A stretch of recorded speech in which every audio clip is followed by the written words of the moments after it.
We've spoken about this offline. I'd love to get your thought about it here. If I sat down for a long-form in-person conversation with the president of Russia, Vladimir Putin, would you potentially want to call in for a few minutes to join in on a conversation with him, moderated and translated by me?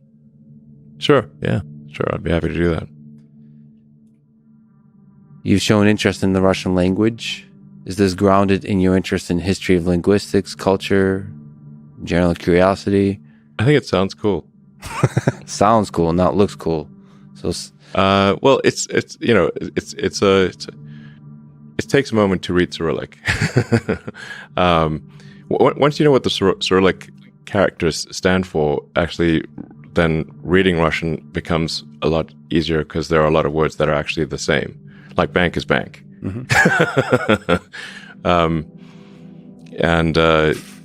So find the words that are exactly the same, and now you start to understand Cyrillic. Yeah. If you can sound it out, then it's much. There's at least some commonality of words. What about the culture?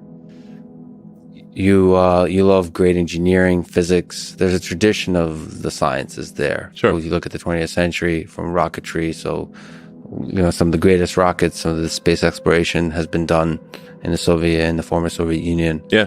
So do you draw inspiration from that history?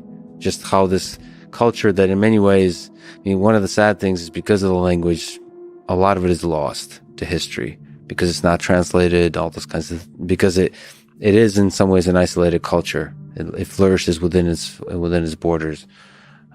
Yeah. So do you draw inspiration from those folks from the history of science and engineering there? The Soviet Union, Russia, and Ukraine as well, and have a really strong history in spaceflight. Like some of the most advanced and impressive things in history were done, by the Soviet Union.